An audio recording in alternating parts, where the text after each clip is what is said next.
All right, good morning to those of you on the East Coast. Good afternoon to those of you on the West Coast. I'm your host, Brandon Troy, host and co creator of Movers and Shakers Unlimited, and I'm joined by. Jerome Bourgeois, co-creator, co-founder, Movers and Shakers Unlimited. How's everything, man? How was skydiving indoors? It was quite fun. I'll try to make sure if I can post a video up on Instagram when I get a moment. A lot has been going on the past week. Things are wrapping up for the year. It's hard to believe that we're coming towards the close of 2021. I know I'm already talking about it now, but as a content creator, all you guys that do that are aware of that in terms of like planning ahead, for things that you have going. But yeah, no, quite fun, and I will share it as soon as I'm able. Now, with that being said, thank you guys for watching this week in review, the show in which we talk about some of the news bits that have made the rounds this week, or say in the past week. And as always, before we hop into some of those news bits that maybe you guys might have missed, perhaps in your busy week, I want to get into some reminders. So as always, I want to, let you guys know ahead of time that we have that hashtag TWnRMNSU. So that's This Week in Review, Movers and Shakers Unlimited. And then also, whether you're watching this live or you're watching this as an archive episode, you can also be a Patreon supporter, which you can see down below with the link. I want to give a shout out to our Patreon supporter, Joel Bourgeois. But other than that, Shout out, shout out, hermana. indeed, indeed. So yeah, give a shout out to her. But yeah, let's hop into it, shall we? So the first story Let's that go. the first story that I wanted to talk about, I should say that we wanted to talk about this week, was involving Martin Scorsese and the fact that he has a Grateful Dead biopic on the way. So, just to give you guys some info, on that project. It reunites Scorsese, Martin Scorsese, and actually Jonah Hill, who will be acting as the star, as the frontman, Jerry Garcia. And they haven't worked together since, let's see, 2013's Wolf of Wall Street. So, Jerome, you hear this. What are your thoughts? Yeah, I thought it was an interesting story. I mean, anything Scorsese's doing, I'm usually interested in, especially these biopics. And since he's such an avid, rock and roll fan and rock fan, I guess you could say, and specifically like Rolling Stones fan and Grateful Dead fan, because he did a documentary series about them. I think he would probably do them really, definitely do the story justice. And just looking at the casting with Jonah Hill, I could see him playing Jerry Garcia, growing the beard and I guess having the frame and everything. And also it shows that I just really love seeing how like these directors, they work with certain people and then they keep working with them. I mean, like the letters from, from the of the Flower Moon with De Niro and DiCaprio. I mean that that's probably, I mean that's just another example of that, because I mean he keeps working with Leo and De Niro. So what was it called? Oh, actually, it was letters from the. I think it's Letters from the Killer Moon. Yeah. Anyway, but Killers of the Flower Moon. I don't know why I was saying it wrong. Right. Killers of the Flower Moon. My bad. Anyway, but yeah, I just seeing that Scorsese does that. I was like seeing, and I just love seeing directors do that. It's pretty cool. But this story specifically, I mean, I don't think there's been a biopic, I mean, not to my knowledge, about the Grateful Dead or specifically Jerry Garcia. So, I mean, if there is, I mean, definitely let us know. But for a major motion picture from a major director, and to have this type of star power in it, I'm sure there's going to be other A-listers in there. I think it should be an interesting film. And what's it called? I think it's also cool. It's just cool seeing Jonah Hill like stretch his acting capabilities by taking on these more challenging roles. I mean, even when he did Wolf of Wall Street, I was like, yeah, that was definitely different. And this is definitely going to give him even more depth. And also, I mean, he was in Moneyball, and those are kind of different roles compared to what he was doing before. With Superbad and all those those raunchy comedies, which are also really good. But it's like it's good to see growth in some of these actors. So yeah, I'm definitely excited.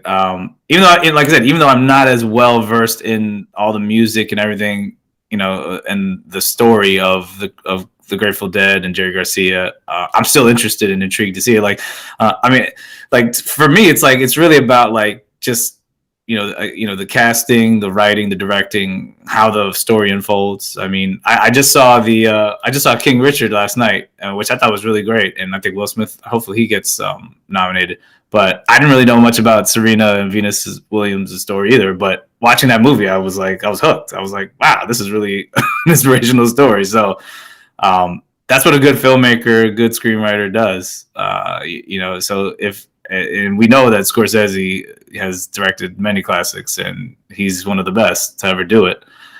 So I'm sure he'll do the story justice, and he'll set the tone, and there'll probably be another Oscar-nominated project for him. So For sure. excited to see this.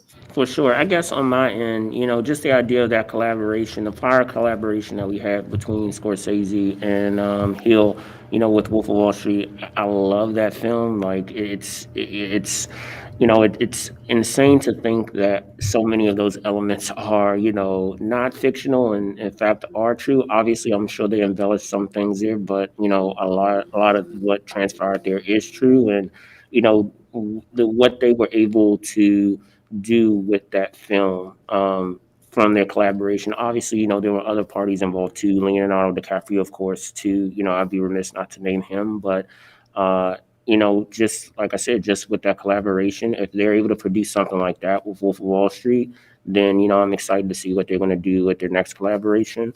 The other details that I didn't include, and this is a hat tip to Variety, is that it's not clear what era or what period in the band they're going to talk about. So it'll be interesting to see if they're going to highlight certain moments or certain a period of time, in which the band was, in its heyday. I mean, it's continuing on, in which it has a legacy going forward, but it'll still be interesting to see what they decide to focus on.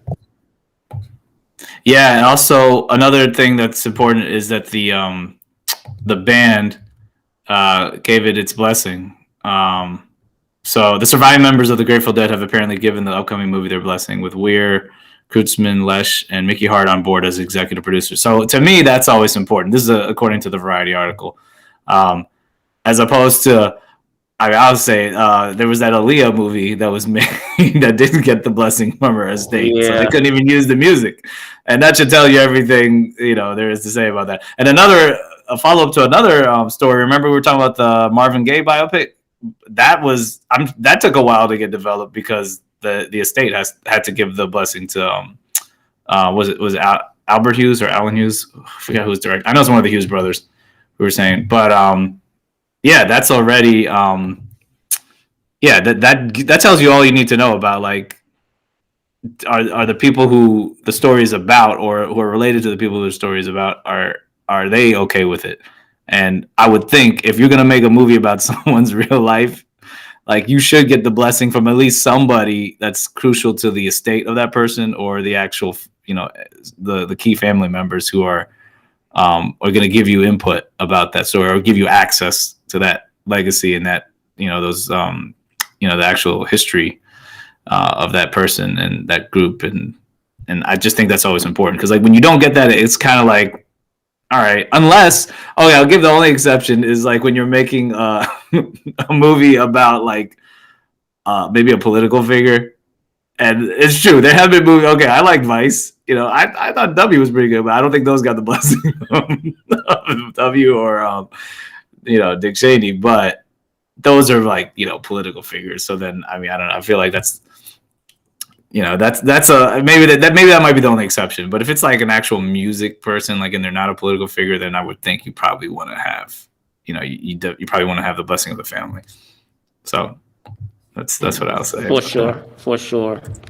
So with that being said, I'll hop into our next story, and it deals with the film Under Siege, or I say the film series Under Siege. Just as you can see there in the title, is that there is a reboot in the works. And Jerome, I know you love Under Siege. I know you are super passionate about what they are doing with this. But just for before I pass it on over to you, it's apparently going to be a film that will be directed by, and I apologize if I'm butchering your name, Timo Tajanto, as well as Umair Alim. And the thing that's interesting is just thinking of the Helmer's Tajanos, and again, I apologize if I'm butchering your name. What he's done before, because got to start directing for VHS with the segment Safe Haven, and he actually also directed, which I highly recommend you guys check out, a film called The Night Comes for Us. That's on Netflix. That action film is absolutely awesome. It's really brutal, but it's a terrific film. But Jerome, I'll punt it over to you because I know you have a lot to say about this reboot. Your thoughts? I mean, I guess I'm gonna have to watch I'm gonna be honest. I haven't seen the movies of this director, the person developing it. So maybe somewhere in this world, I might be pleasantly surprised. But I'm sorry. Like, this is another addition to our comments on unnecessary reboots. Look, Under Siege, to me, Under Siege is like one of the best action movies. It was already derivative of Die Hard, but to me, I felt like it set the tone for kind of like the military Die Hard movie. Because if you look at Olympus Has Fallen, it pretty much follows the formula of Under Siege more than Die Hard, even though it has elements of Die Hard. But like, there's some key elements that are just like Under Siege, and like I said, Under Siege is derived from Die Hard, but it was more of like the serious like military version, and like and the martial arts version too. And to me, I mean, that I was a big Seagal fan in his heyday, like when he was in his prime. Of course, now things got to change, but in his prime, like, this is like one of his best movies. And Tommy Lee Jones was great as a villain. He had Gary Busey in there, and it was just, I mean, they shot it on a real, Navy battleship or whatever. So, and like, if you're a fan of like, martial arts, Aikido, that sort of stuff, and just hardcore action, like he kind of like, he was one of the staples of that type of action within the genre, like brutal, vigilante style, justice or whatever you want to say, want to call it. And I mean, of course, that eventually kind of gets that genre kind of ran its course, and Seagal kind of ran that its course. But in its prime, it was like, to me, like at that time, it really was something different and unique compared to some of the other action stars, because a lot of no one was using that style of martial arts in movies, and he kind of brought that to the mainstream, like when it comes to Aikido. But my thing is, it's like, I always thought they were going to do a third Under Siege, even though it would have probably been hard to, because there've already been so many like plain terrorist takeover movies, and that's been played out. And that's why I kind of thought Executive Decision was kind of like a de facto Under Siege 3, even though he barely was in the movie. It was more of a Kurt Russell film, obviously, and it was a different movie. I really didn't see how they were gonna. I don't know how they were gonna even continue that, because I mean, it was all about terrorists taking over a vehicle. Like, if it was a battleship, and then it was a train in the sequel. And I mean, I don't know what they were gonna do for the third one, so they pretty much didn't even continue that. But then now to have a reboot, I'm like, I don't know what they're gonna do really to reboot it. If they try to have it on a battleship again, I don't know what's the point. You know what I'm saying? I just rather them try to do something, just make your own action movie. I mean, that's my thing. I just feel like what has continued to be the formula and the pattern, and I get it for HBO Max, because they're trying to, and Warner Brothers, they're just trying to add subscribers and keep getting people to just go to HBO Max. I feel like they're just looking in their catalog of all these movies that are classic or name brand films that people know about, and then they're just like, hey, let's try to make a newer version so people can just be like, oh, I want to see this because I know the name, and it'll just attract viewers. And I feel like that's just what they're doing. And I feel like same with Disney. Well, at least with some of their Fox properties. Remember, we were talking about Prey, the prequel to Predator. And I'm like, I was like, do we really need to see this? No, I mean, if they're going to get Seagal back, I guess, okay. I guess you could continue it, but they're saying reboot. So to me, it doesn't sound necessarily like he's going to be in it. And even so, I'm just like, he's a lot older now too. And I mean, I guess he could. I don't know. Maybe he could be passing the baton. I have no idea. But I'm just like, I felt like if they were going to do an Under Siege 3, they should have done it already, like when he was more in his prime. And I don't Hey, know we what they're talked going to. about, we talked about remember, in talking about other sequels, that magic period of time in which, you do I'm about to say, Yeah. in which you do a sequel. So, like, it goes to what I was saying of, they may have already passed that time in which they could do something like that. I mean, I will say this: the story does say that it's unsure if Seagal will be joining, but yeah, who knows? Like, based on the pedigree and based on that film, like I said, The Night Comes for Us. I highly I'm going to have to suggest watch that, though, to see that what they're saying. movie is awesome. Like, I'm trying to think, what's the other action movie? And I can't believe I'm brain farting on it, where they were in a building and they have to get all the way to the Oh, The top. Raid. The The Raid. Raid. So you have Yeah.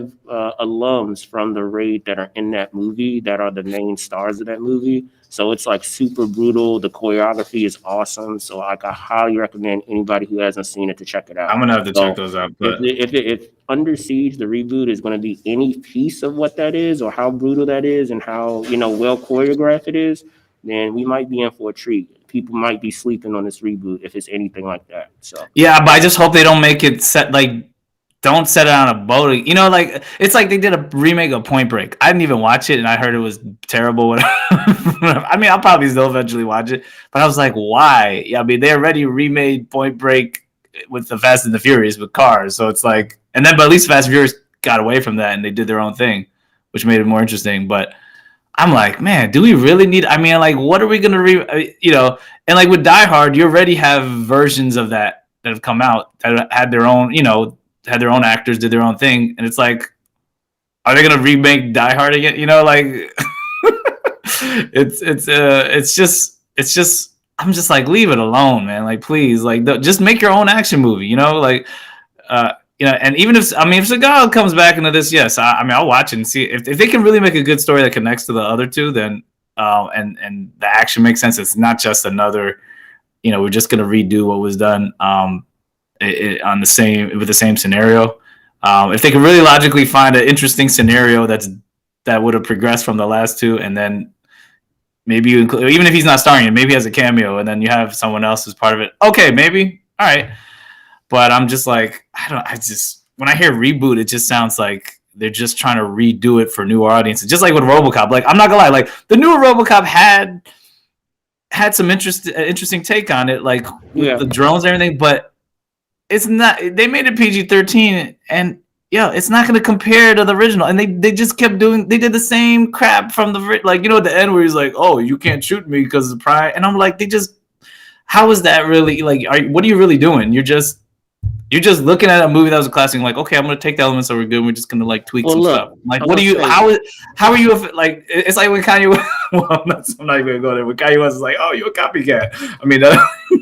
Well, I'm saying, to your point, I know we've had this conversation before of like how sometimes movies are representative of their era. And I mean, exactly. in the 80s, we had super ultra violent action movies. So that's why, RoboCop is very much an 80s film. So, I feel that, to your point, like, if you're going to do a reboot or redo RoboCop, like, you're going to have to figure out a way. I think that they wanted to try too hard to kind of replicate, the feeling of what you have for that original, and you have to really focus on the current era that you have now in order for it to have its own voice, because you're not going to be able to replicate, what that feeling or that aesthetic was from that era of the 80s.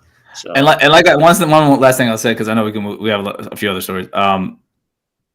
The only exception, I will make one exception usually for remakes or reboots. I think a movie's only worthy of being remade or rebooted if, when the original came out, the special effects and everything just couldn't be done realistically because they were limited.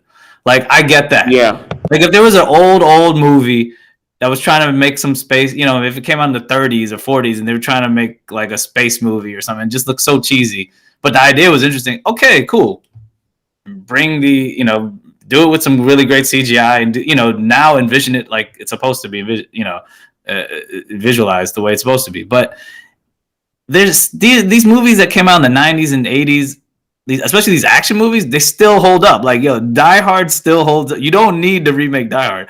Under Siege still holds up. You watch that movie, you're the like, first two Predators still hold up. Exactly. Yeah, these movies still hold up. And like, we're gonna get to the next story with Lethal Weapon, like same thing. They still hold up. Like, these are classic action movies. I'm like, even though like, Scarface was a remake of Scarface from back in the day, but they at least changed the location, and then that became its thing. But also that was like a totally different, setting, and they changed ethnicity, like that became like, a different scene. And I heard they were remaking Scarface again, which is a remake. Or I guess the only other exception is like, you got to completely change the language and the ethnicities and the location. Like The Departed. The Departed was a great remake, I think, and I like that actually more than the original. But it's still, I mean, like I said, you watch it shot for shot. I was gonna say it's funny you bring that up. I was gonna say it's funny you bring that up because the director that I mentioned, who is working, on this reboot, is also working on a reboot of of another iconic film, and that's Train to Busan. I don't know if you've had a chance to see that. Yeah, I heard about it. Yeah, I haven't seen that one, but I know a zombie film. The original is outstanding. Again, another film I highly recommend you check out. Whether you're into horror or not, it's just a very well executed film. It's had a sequel. The sequel is good, but I still feel the original is far superior.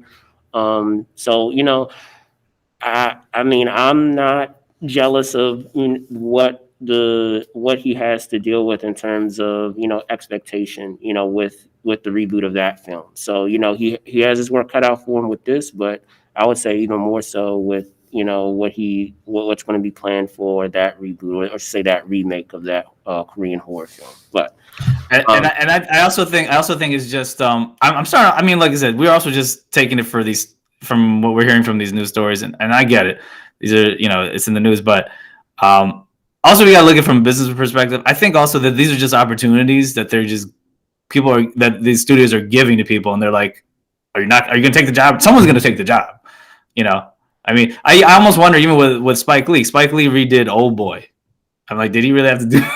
I mean, Gus Van Sant redid Psycho. I mean, I think he did that so he could make it more colorful, more palpable for newer audiences. I don't know. Sometimes you just wonder. Even like great directors, you're like, why are you doing? I mean, like, look, recently, like Spielberg, I think Steven Spielberg probably just wanted to do a musical, so he's like, let me remake West Side Story. So I mean, I'm gonna still watch it, but I think maybe later. I think when some people get to a certain level in their careers, they also just like, I want to just do this because I'm a fan, or I want to, maybe I just want to be in the genre. And so I don't know. Maybe that's that could be the reason. Listen, there's nothing wrong with that. I'm just saying, like, if I was in that position, I'm not jealous of the expectation that they're dealing with. It's just tough. Yeah. So I just feel like, what's the why? Especially as someone at that level, why do you need to do that? But if they really are passionate about it, these people, go ahead. This guy, this is different because he's not. I mean, obviously, I gotta check out these movies, but like, he's not as well known as a filmmaker, I would say, like, for most people. So maybe he can get. And also, this movie, it hasn't. The last one, Under Siege 2, came out in 1995. So I mean, that's over 26. That's like 26 years ago. So there's some time. So if the dude if he can really make it his own, and then it kind of turns into this own, franchise, and they're just using the name, I guess maybe it could work. Like I said, I'll still watch it because, like I said, I love the original ones. But you like the overall premise. But I'm just like, how much, if you're just going to use the same premise, like, you got to really, that's why I even like Olympus Has Fallen, because at least it was at the White House. And of course, if you watch Olympus Has Fallen, it follows the same formula of specifically Under Siege. Like, it does have the Die Hard stuff, but if you see, like, even with the ending, like, oh, we're going to nuke, he has to stop the big threat, like, like at the end, and before the button, before the ticking time bomb or whatever, like, it follows the exact same formula specifically of Under Siege, which also, like I said, has the elements of Die Hard. Because I always say Die Hard, is his own formula too, because it was funnier, and it's more like the guy who wasn't expected to, like, he wasn't really expecting to fight these terrorists or whatever. Like, as opposed to, like, Under Siege is like, no, you don't think that this guy is a badass, but he is. And it was a surprise. But he's well versed in this area, so that's kind of like the difference.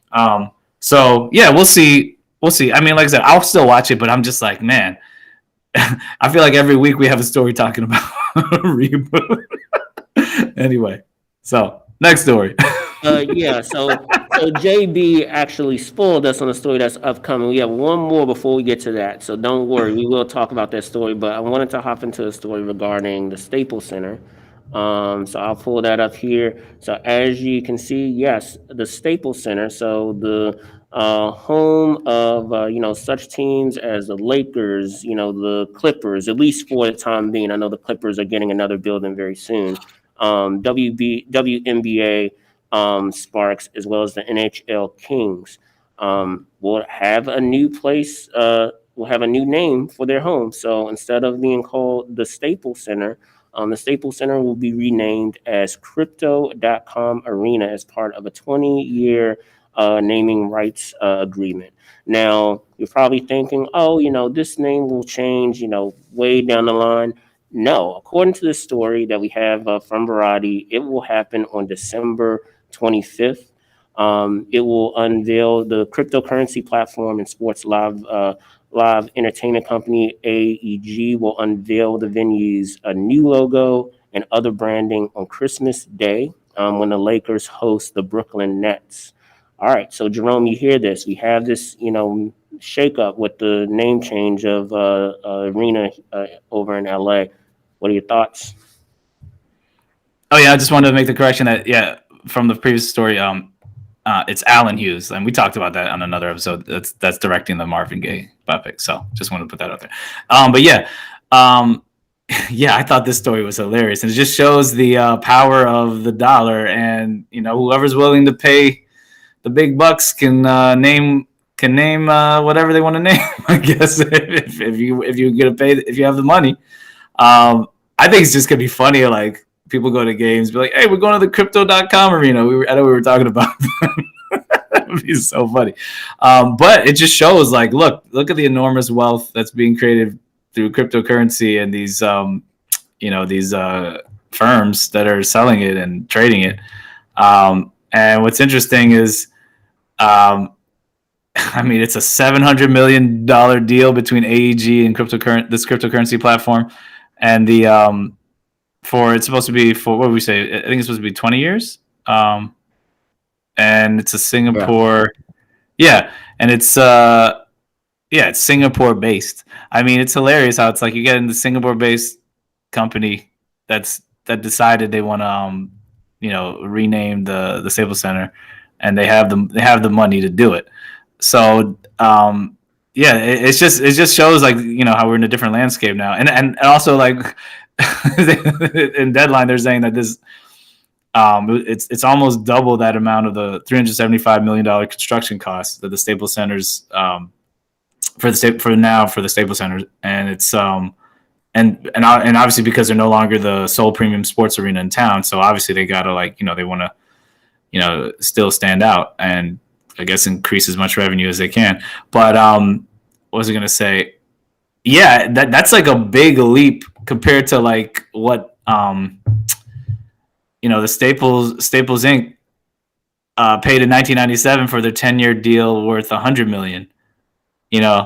So that just shows you how much money that company must be worth, or what they're willing, or what they're at least willing to spend, or the amount of I guess the marketing budget, you could say.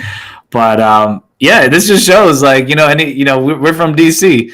I mean, how many times has wasn't it the MCI Center, the Verizon Center, now it's Capital One Arena? I mean, that's what happens. Whoever's willing to pay the price, if they can pay more than the last company, I mean, who's gonna say no? I guess it just depends on what kind of brand they want to be associated with when it comes to these sports arenas. So I just thought this was an interesting story, because it's just gonna be a different way that they're not gonna say live from Staples Center anymore for all these big events. It's gonna be Crypto.com, and it's definitely a tale. It's definitely a sign of the times of how a lot of people are going into this cryptocurrency generation of investing their money and just getting into that field and how big these companies have flourished now. So it's definitely a funny name, but hey, we're gonna have to get used to it. I mean, I have nothing really much else to say. I'll just say that, as someone who's a sports fan and watching, a lot of events, and you guys that are sports fans out there can understand where I'm coming from, where, you have the opening or the intro of the sports game, and they give you kind of like a sky shot of the arena or whatever the facility is, and they say, live from Staples Center. It's going to be live from crypto.com. It'll be really weird. So, yeah, that's all I got. Yeah, I got you, but but crypto yeah. that was worth $700 million. That crypto.com name. Hey, I ain't mad at you. I ain't mad at you, man. So, but with that being said, I know we were talking about another story. Teased it already. JV already spoiled it, but yes, Mel Gibson. There's Well, I didn't say that part though, but yeah, I was talking about. Yeah. Well, I didn't say that part of it though. Lethal Weapon 5, mind you, but yes. Over the course of this week, Gibson let it slip that he would, in fact, be helming Lethal Weapon 5, which, as you guys know, most people know him as the iconic Riggs from that film series, Martin Riggs from that film series, and he would ideally be stepping in for Richard Donner, who died this past July. Rest in peace to Richard Donner, who had been developing a possible sequel with, and just as a way to, I guess, to remember his late friend. He's going to continue to work towards getting this film made and potentially, according to the story, not just directed but also star in it as well. So Jerome, you hear this, and what are your thoughts? Yeah, I mean, it was so sad, obviously, when Richard Donner died, because I mean, he's directed so many classic movies, specifically action movies, and Goonies, The Omen, I mean, Superman. I mean, the dude, he directed so many different types of films, but like specifically these great entertaining genre films. And like to me, like Lethal Weapon series, that's like the best action comedy. Like, but like to me, they pretty much created the foundation for that. Even though there were some before, that was really the best action buddy movie. Like, I don't care anyway. We could argue all day long. No, you're not gonna tell me there was a better one than that. So, and you could see the copycats, and then people trying to make a show out of it. But anyway, we're not gonna talk about that. But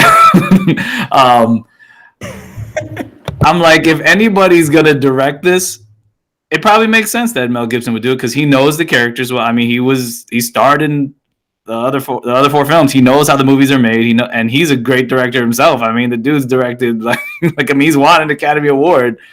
For Braveheart, and he's been nominated other times. I mean, come on, he's a great filmmaker, and I mean, he knows the character. So, I mean, if they're gonna at least go out with a bang, you might as well keep it in house, because I think he would honor Richard Donner's legacy. The thing is, I mean, him and Danny Glover, I mean, they're a lot older now, so I mean, they got to get to it.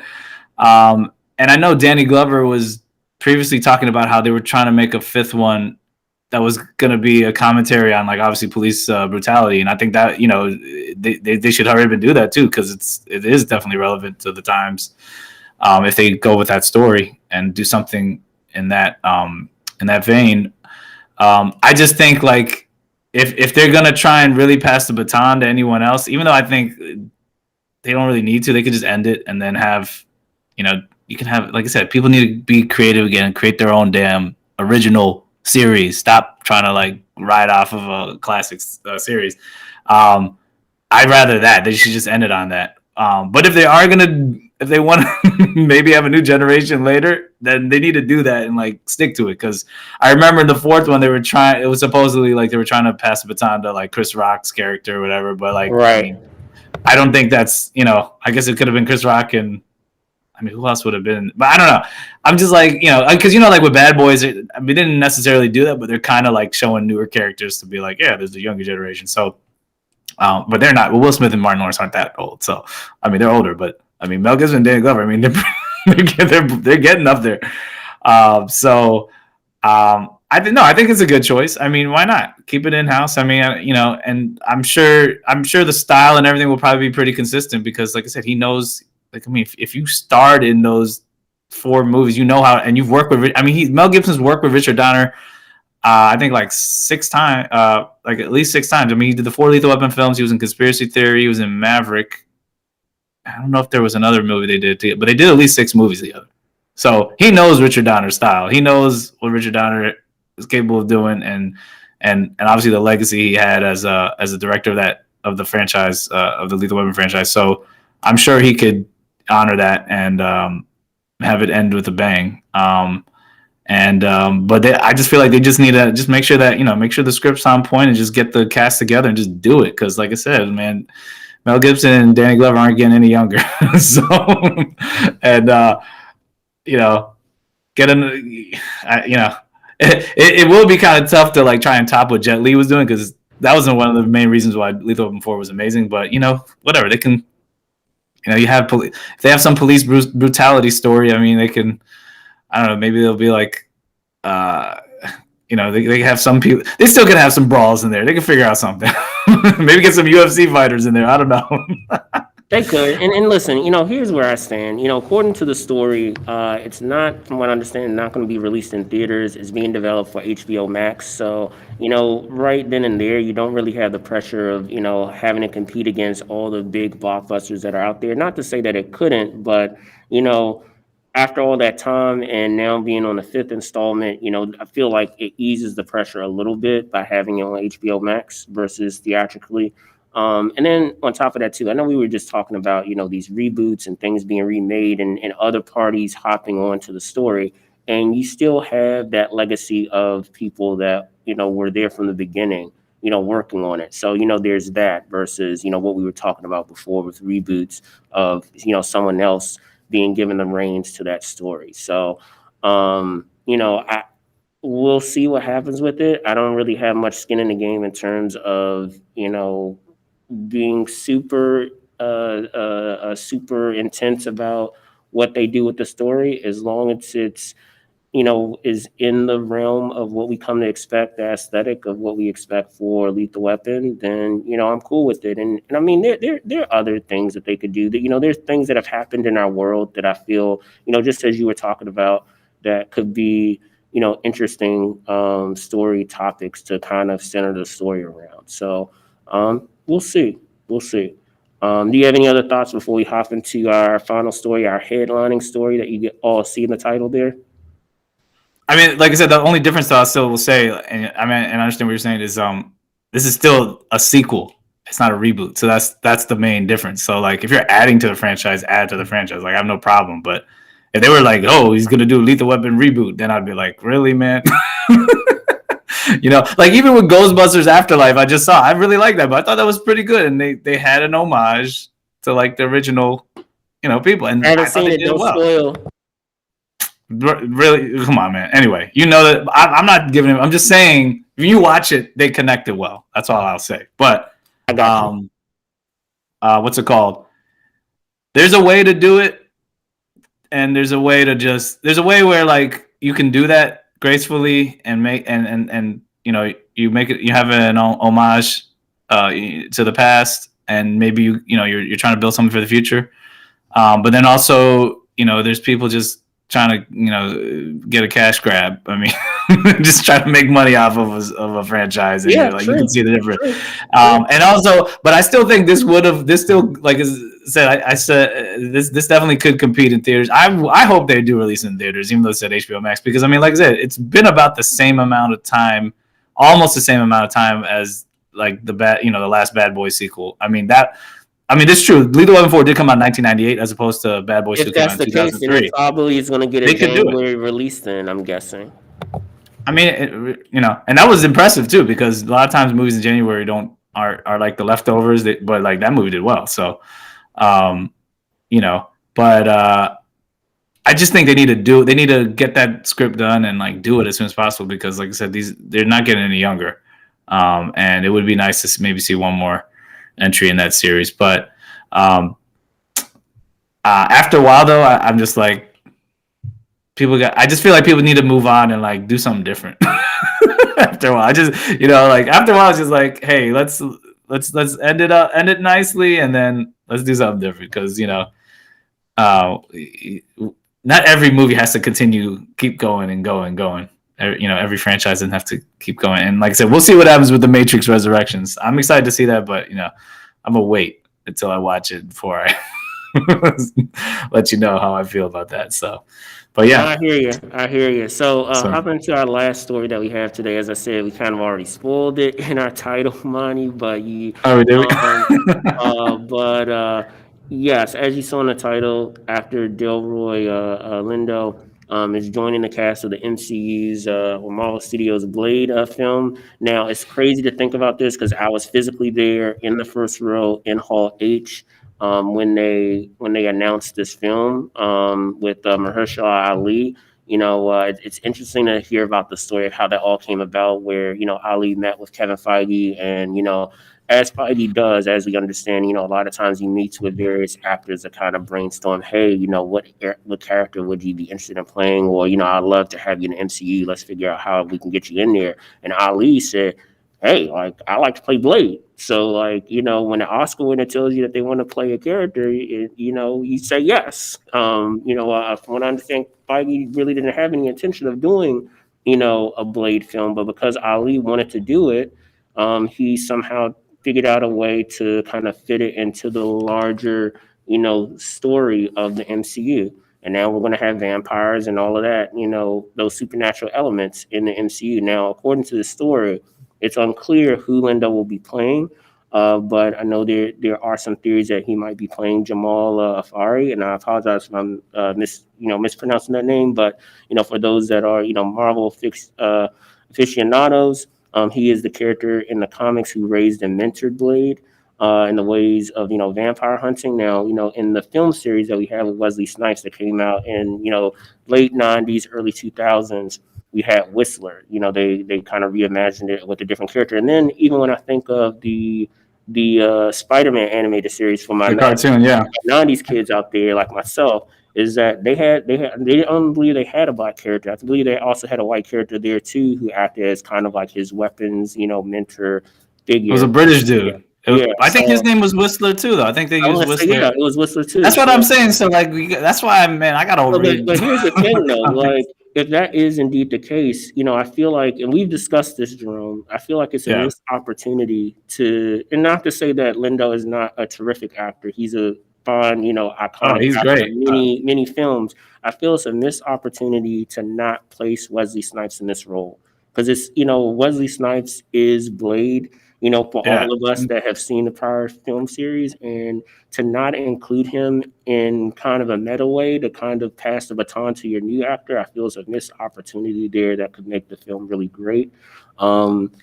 It's like not putting Shaft in the Shaft. It's like not putting Richard Roundtree in the new Shaft movie. It's like you had to put the OG Shaft. I feel like here's the thing: if you still have Lindo in a role, and like I said, it's not guaranteed that he's playing this character. If he's not, for example, I feel like you could still have him in the film and act as like the audience. So like the audience being introduced into this world, just like they had with the female character. I can't think of her name. Debouché, right? Yeah. Debouché, right? Yeah, the way that they did her character in the original Blade series, where she was kind of, acting as the audience to be brought into the world of vampires. You could still do the same thing with Lindo. Maybe he's a cop, maybe he's some type of law enforcement, and maybe according to some crime, maybe I'm writing it for you guys, man. Maybe as a law enforcement, some form of law enforcement, there's some type of crime that happens that deals with vampires, and he's not aware initially that it is vampires. And then, as he goes down the rabbit hole of investigating it, he comes across Blade, and he comes across, Jamal here, who will be played by Wesley Snipes. Again, I have no proof of this, but it would be cool, if they try to get Wesley in there somehow. But that's my hopes, my dreams of this film. But Jerome, what are your thoughts? No, I mean I agree pretty much with what you said. But but we don't know. This is all speculation. We have no idea. I mean, this is just someone writing about it, saying, "Oh, it's a strong possibility it could be that guy, Jamal Afari." I mean, maybe it is, maybe it isn't. But if for some reason, like I think it would be better if Wesley Snipes plays that character and then passes it down. But I guess the other scenario could be just he could just play. I guess Wesley Snipes also could just have a small role somehow. I don't know, and maybe he was a more powerful vampire. I don't know. I mean, I don't think that would be as good, but I still think if they just need to include him somehow. But it should be, I think, in that role because that would be really. It would tie All everything right, yeah, it together a would lot be so better. cool if It they would did just it be that so way. amazing for everybody, just to be like, yeah, man. Because I mean, come on, Yeah, like I'm sorry, it's like we had the like I past res- versus the current, so it like was I awesome. respect Mahershala Ali, and he's a great actor. I mean, dude's won 2 Academy Awards. I mean, you can't take that from him, and he's great. And I mean, I always go back to House of Cards. He's Remy, man. He's Remy to me. But uh, and I'm sure he could train and fight, and he'll be able to do the martial arts or whatever. But it's like, yo, Wesley Snipes pushed hard for that movie originally, and he got it done. And because he's not only such a great actor, he's an amazing martial artist. And and he really became that character, and like the fight scenes in those movies and the action was just so amazing. It's like how he was mixing so many different styles together, and I mean he really became that character. So it's like it's like Tony, it's like was it Robert Downey Jr.'s Iron Man? I mean, good luck to whoever tries to play that role again. And even Hugh Jackman to a certain I would say for Wolverine, even though they probably could find someone even Scruffy who's like shorter, but I mean to me still Wolverine's Hugh Jackman. I mean he became Agreed. that character. Agreed. Like those three, I mean you can't really do that. I mean Captain America, yeah, you could probably say Chris Evans too, but I think you probably have more of a chance of finding another Captain America than finding any of those three characters. Ryan Reynolds Deadpool, man. Exactly. Yeah, Ryan Reynolds is dead, but like there's some people they are the character. Like I mean, and it's hard to try to recast. I mean, of course, T'Challa. I mean, Chadwick Boseman. He was Black Panther. I mean, rest in peace. So if you can't, if you're gonna do a new version of the character and you have a great actor and everything, like you still got to respect the original. It's like those. That's why I like rappers like like Eminem or Nas or Jay-Z, like a lot of even Biggie. They're great artists in themselves, but they respect the OGs who came before them, and they shout them out. They put them in their music, and it's like you have to respect the people who came before you and who made it possible for you to do what you do. Like otherwise, like what's the no one just all of a sudden did this by themselves. It's like it's a whole it's like a stream.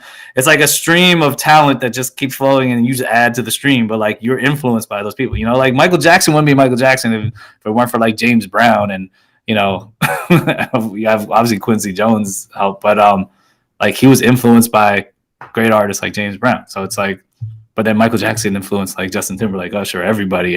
So it's like you're still changing the game and adding to the game, but you got to respect who came before you. And like I said, the perfect example is the Shaft movie with Sam Jackson when he goes into that scene where he meets him. He's like, "Uncle, Richard, you have the OG Richard Roundtree. I mean, you can't do a Shaft movie without Richard Roundtree at least being, the former guy who's like assisting as the new guy somehow." And that was perfect how they did that. So, and then they brought him back obviously for the next reboot. So yeah, hopefully they do that. I mean, hopefully Kevin Feige's listening and he's understanding that. But we'll see what happens. And like I said, we have no idea. Delroy Lindo could be maybe he's playing a bad guy. I mean, I don't know. I like seeing people stretch their roles and do something different too. I mean, so we have no idea. So Indeed. So, with that being said, guys, we are going to wrap up this episode of This Week in Review. I want to thank you guys so much for watching. As I said, whether you're watching live with us or, if you're seeing this later. As always, I am your host, Brandon Choi. I'll get into the, details of everything, but I want to pass it to my fellow co-creator. Go ahead, Jerome. Yeah, definitely. Thanks for watching our 39th episode. I'm not sure if I said that earlier, but yeah, 39 episodes. There you go. And thanks for supporting us and everything. If you want to check us out and see more information, or just follow and like and share all the content that we create, you can definitely find me at JW Bourgeois 21 on Instagram and Twitter, and also you can follow us on Instagram at Movers Shakers Unlimited. And also on Twitter and Facebook at Move and Shake UNLTD. That's Move and Shake UNLTD. Also, if you want to support us as a Patreon supporter, you can go to patreon.com/Movers Shakers Unlimited. It's on the screen right there. And definitely subscribe and like and comment, engage, whatever and just give us ideas about stories on YouTube specifically. You know, we're definitely we love hearing what you guys have to say, and you know, we do this for you guys too. I mean, we love we love having these conversations. I mean, we have these conversations regardless if we were doing a podcast. That's why we started doing it. Yep. So we're like, hey, why not talk about fun things in the fun subjects in the entertainment business, and you know, movies, TV, comics, music, and also, like I said, if you guys have some really great stories, let us know, and we'll definitely try to talk about it, and also bring you some live, interesting first first access, behind the scenes, coverage of amazing events too. So we'll keep you posted about that, but I'll send it back to you, Brandon. Cool beans. So yes, again, I'm Brandon Choi, host and co-creator of Movies and Shakers Unlimited. Again, I want to thank fellow co-creator Jerome Bourgeois for joining once again on This Week in Review. You can find me, as you can see down below, at Brandon Choi ENT on Twitter and Brandon Choi _ENT on Instagram. Just as Jerome was saying, whether it's him, whether it's myself, want to thank you guys for watching a lot of the content that we have up here. I know sometimes it seems like we're going at a furious pace, and that we already always have this stuff up ready to go for you guys, but it is not easy. So I thank you guys for being sticking around with us and watching a lot of the content. Really do appreciate it. And then continue to do it. Please continue that momentum of watching a lot of that content as well. Other than that, there will be live shows that are on the way. Some more announcements that are on the way to close the year. Believe it or not, we still have a month and about a week to go, and there's still a lot to share, guys. So stick around, because there's a lot of cool stuff that we have in store for you guys before we wrap up 2021. Other than that, thank you guys so much for watching. Be safe out there, and see you soon. Peace. Peace.